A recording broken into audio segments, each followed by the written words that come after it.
Bonjour et bienvenue dans un nouvel épisode de Mon cœur de guerrière. Aujourd'hui, on aborde une nouvelle thématique, la sexualité.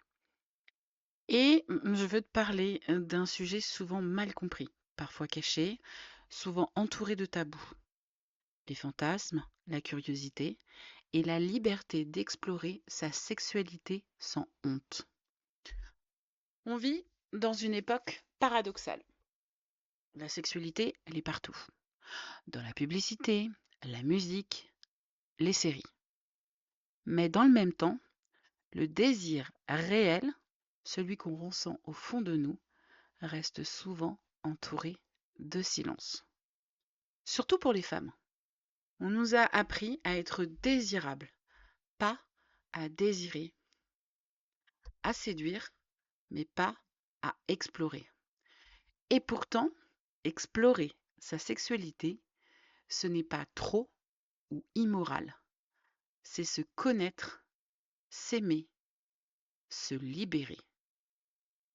Comme le disait Ovidie, réalisatrice et écrivaine féministe française, le plaisir féminin n'a rien de honteux.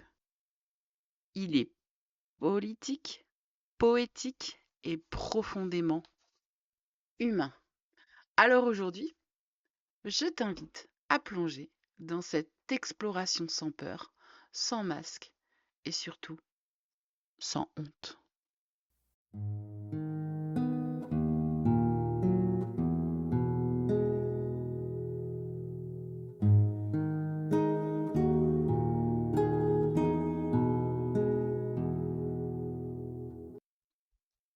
La honte, c'est souvent le premier obstacle à la liberté sexuelle.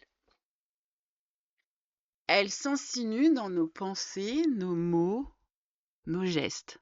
Elle vient de l'éducation, de la religion, de la société, de cette petite phrase qu'on a entendue trop souvent. Une fille bien ne fait pas ça. Les femmes n'ont pas les mêmes désirs que les hommes. C'est sale, c'est bizarre, c'est trop. Et pourtant, le désir n'a pas de morale. Il n'est ni bon, ni mauvais. Il est vivant. Il parle notre langue intérieure, celle de nos émotions, de nos rêves et de nos blessures parfois. Les fantasmes, eux, sont comme des miroirs. Ils ne disent pas toujours ce qu'on veut faire, mais ils montrent ce qui nous touche, ce qui nous intrigue, ce qui nous appelle. La honte, elle, nous empêche de les regarder. Mais si on prend le temps de les observer sans jugement, alors on découvre une part de nous-mêmes qu'on avait oubliée. Je pense à la chanteuse Pomme dans Je ne sais pas danser, quand elle murmure Je ne sais pas danser, mais j'ai envie d'essayer. Cette phrase, c'est tout un symbole. On n'a pas besoin de savoir, ni d'être parfaite pour oser. Les fantasmes sont des récits intérieurs, des films secrets qui racontent notre rapport au pouvoir, à la tendresse, à la liberté. Certains sont doux, romantiques, presque oniriques. D'autres sont plus bruts, plus intenses, parfois dérangeants. Et c'est très bien ainsi. Un fantasme n'a pas besoin d'être moralement correct. C'est un langage du subconscient. Souvent, il ne veut pas dire je veux faire ça, mais plutôt je veux ressentir ça. Par exemple, un fantasme de domination ne parle pas forcément de soumission réelle, mais du désir de lâcher prise, d'être prise en charge, de se sentir, de ne plus tout contrôler.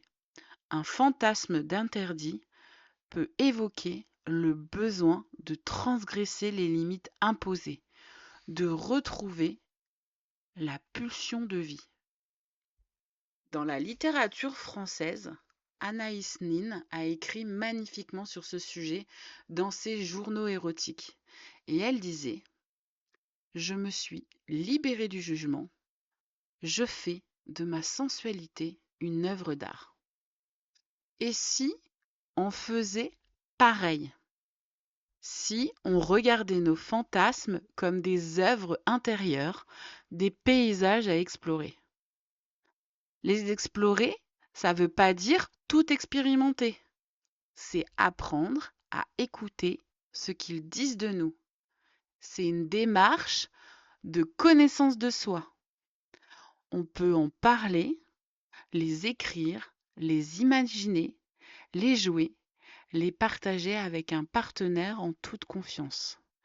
Mais toujours avec cette boussole intérieure, le consentement, la sécurité et la liberté. Et si l'on décide de les vivre, alors on entre dans une dimension encore plus riche, celle de la conscience du plaisir. Pas le plaisir pour plaire, hein, mais le plaisir pour être. La curiosité est une des plus belles formes d'intelligence. Elle ouvre des portes, elle fait respirer la vie. Et dans la sexualité, elle est essentielle. Explorer, c'est oser se demander: et si je changeais de rythme? Et si j'essayais d'écouter autrement? Et si j'écoutais mes sensations plutôt que mes peurs? Cette curiosité peut prendre 1000 formes. Essayer un nouveau type de caresse, une autre ambiance, une autre manière de se connecter à soi ou à l'autre. Explorer seul, avec une ou un partenaire, ou simplement dans l'imaginaire. Ce n'est pas une course à l'expérience, c'est une aventure intérieure, un art de vivre. La curiosité demande du courage parce qu'elle bascule ce que l'on croit savoir, mais elle mène à la liberté. Et cette liberté-là, elle n'a rien d'indécent. Elle est la preuve que le désir féminin est vivant, intelligent, infini. Et comme le dit Georges Brassens dans Le Blason avec son humour délicat, j'ai de l'amour pour les détails. Eh bien, c'est exactement ça. Explorer sans honte, c'est aimer les détails, les nuances, la singularité de son propre désir. Explorer sans honte, c'est s'offrir la liberté d'être pleinement vivante. C'est cesser de se juger. C'est dire oui à son corps, à ses émotions, à ses désirs, sans chercher à les rendre acceptables. Parce que le plaisir n'est pas un luxe, c'est un langage. Et ce langage appartient à chacun de nous. La honte ne guérit pas,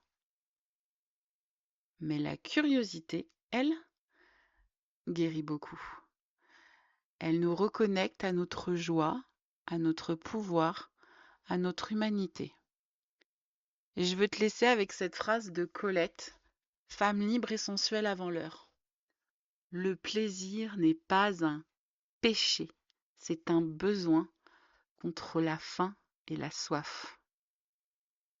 Alors, chère guerrière, parce que oui, je m'adresse essentiellement aux femmes, si tu sens en toi cette curiosité, ce frisson, cette envie d'explorer, écoute-la, avec respect, avec conscience et avec amour. Parce que dans ce voyage, tu ne perds rien, tu te retrouves. Je te remercie d'avoir été là et souviens-toi, le désir n'a pas de honte, il a ton visage. À très vite, Cœur Vaillant.